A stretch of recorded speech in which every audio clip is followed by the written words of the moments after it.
Hey everybody, it's Jason Blaha here, and I had a subscriber ask a question which I will flip in here, and he said, "Hey Jason, what do you think about dips? Are they good exercise?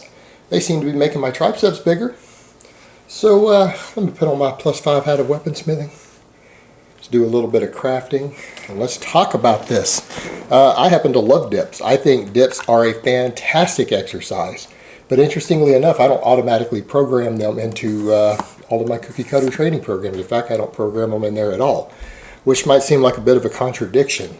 And there's some reasons for that. They are an amazing exercise, but they're also, for some people, due to their individual structure, a dangerous exercise. So I never program them as a cookie cutter movement for that reason, unfortunately.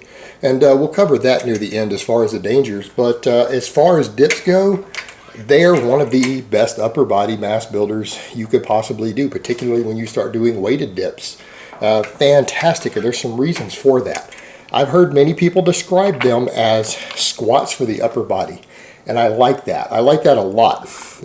We could also even throw chin-ups in that category too.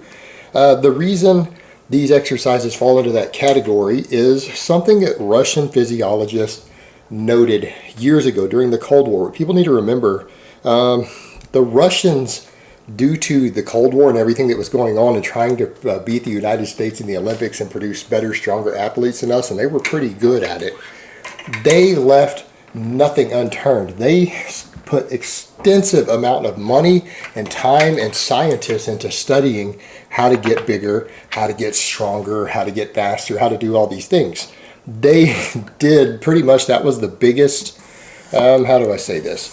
The largest amount of research ever done into exercise science that I can think of, the largest bodies of work done were by Russian physiologists during the Cold War. They did some beautiful research, and a lot of it has then leaked out into the rest of the world. One of the things that they noted is that, as a general rule, they found that exercises that moved the body through space, not just moving a weight, but moving your actual body, tended to produce superior results in their research. They speculated a lot as to why. Some of these theories are still not fully accepted, but these physiologists at the time felt like it had to do with your body itself, moving your body itself against gravity, and the extra stability that's often required in the engagement of various core muscles, and then like the radiant effect that had through the body. They felt that that was a factor in this, and that it could be superior to just moving weight. And obviously, I mean, the example so that people understand, we're not talking about just body weight exercises like chin-ups and dips. We're talking about squats. All types of squats. Your whole body moves through space, right, with the weight. How about deadlifts? How about power cleans? How about even push presses? Your body moves with the load through at least partially through the movement, if not the entire movement itself.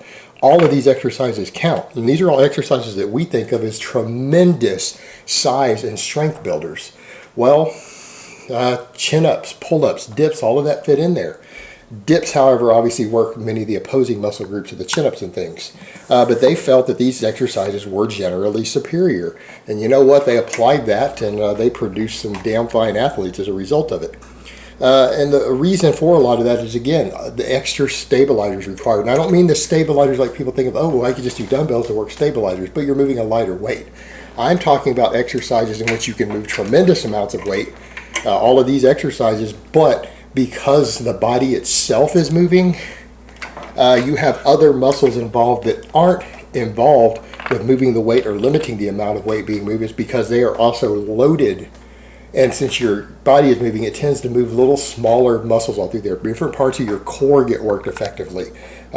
Just little smaller muscles through the body tend to get additional engagement while stabilizing your body itself.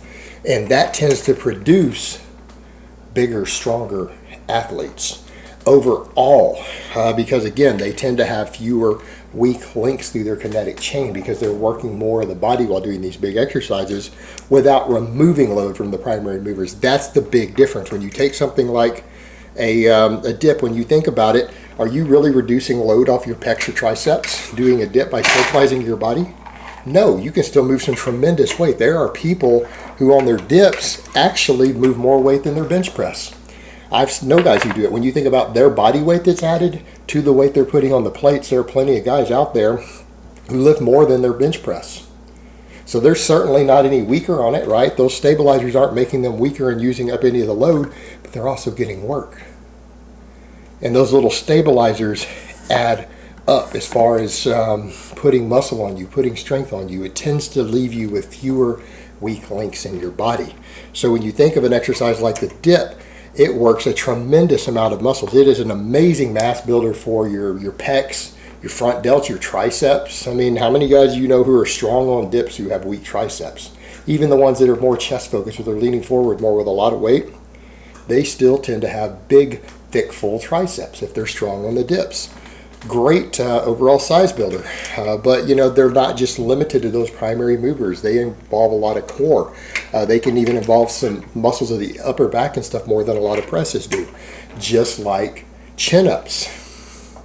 A lot of people are surprised to note when you look at weighted chin-ups, you're like, oh, that's not really much different than a lat pull down. Really?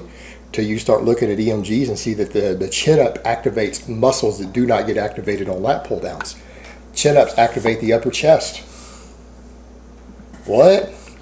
Again, you start finding these exercises to where you move your whole body through space. They work muscles that you don't expect them to work. Chin-ups also work the triceps a little bit, particularly the long head, just because of the stretch on there. You start finding the same sort of thing with dips. You'll find that dips tend to work parts of the back that don't get worked on other chest presses, and they work your abdominals. They can work different parts of your core because you're using that stuff to stabilize yourself. That makes them a fantastic exercise. And I would say they're one of the best exercises out there.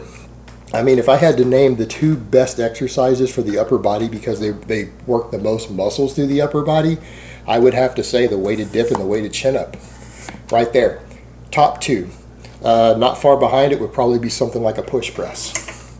If you're trying to work and build as many different big muscles and small muscles at the same time through your upper body, those are fantastic exercises. And again, anybody that you guys think of, and you think of anyone you know who does tons of dips and chin-ups and is really, really strong on these exercises, do they generally have a complete upper body?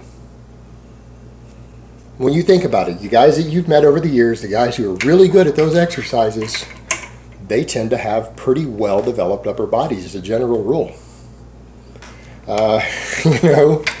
And it's because those exercises are almost like squats for the upper body.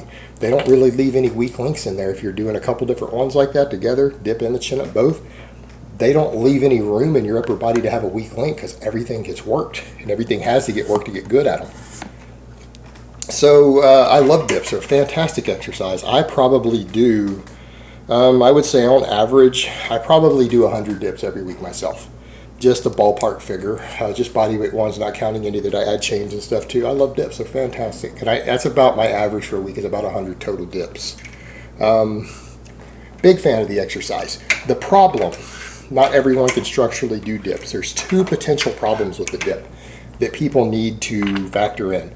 Number one, some people's sternum tends to get damaged by doing dips, particularly pretty deep. And people say, well, I just don't go deep, but you can't always control that. Accidents happen.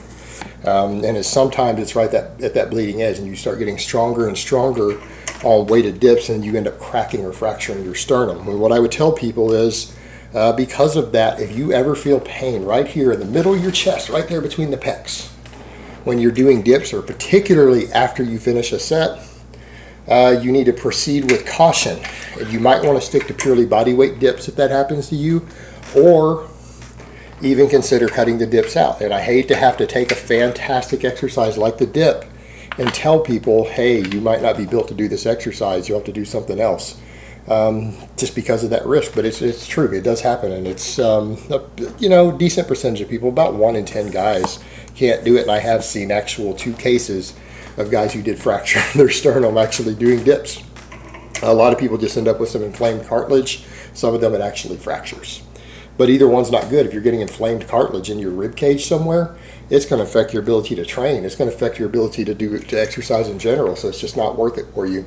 The other problem, because of the range of motion involved, dips do allow for a deeper range of motion than you can do with a bench press, because you can fit your body between the bars. If you think about it, look how deep you can go. You can go even deeper. You can overstress your shoulders. You can stretch your shoulders with a heavy weight, because your body weight, if you're a decently big guy, plus chains or plates added, it can be a lot of weight. You can actually stretch your shoulder joints beyond what their actual functional range of motion is, and you can actually damage your shoulders by going too deep on the dip. And I'm not saying to go super shallow and only move 4 inches or anything, but you do need to be aware of that fact, and be aware that if you hit failure on a dip, you need to always do your dips on bars that have stools that you can stand on, like little places for your feet, so that if you start to fail the rep, you can put your feet out, spread your feet out, put them in those things so that you don't go too low, particularly with a weight added, because it can hurt you, it can injure you, it can injure your shoulders, and then you're done. A serious shoulder injury can end your lifting in a worst case permanently, and even leave you with problems for the rest of your life that could affect you in other endeavors or cause you pain, require surgeries. So just be aware of that on the dip. They are one of those exercises that, because you don't have a way to physically limit the range of motion, it is possible to go too deep on the exercise and actually hurt yourself. Unfortunately, it is one of those exercises you can do that on. There aren't many. It is one of them. Be aware of it and be careful when you do it. But outside of that, the people who have the problem with the sternum on it, and people who at least can avoid going too deep just by using the little, again, bars or plates that are usually on dip stations for you to put your feet on, as long as you know how to use those correctly, it is a safe exercise outside of those 2 factors. But those 2 factors make it dangerous inherently, and it has to be addressed. And again, it's not something I program for people, so be aware of that. But if you can do them safely and don't have problems with that, and you know how to always use the ability to stop yourself from going too deep with your feet, then dips are an absolutely amazing exercise. As far as just building overall size, overall strength, overall athleticism, because it uses so much core stability and everything in them, it is probably one of the top 5 exercises of all time, if you can do them safely.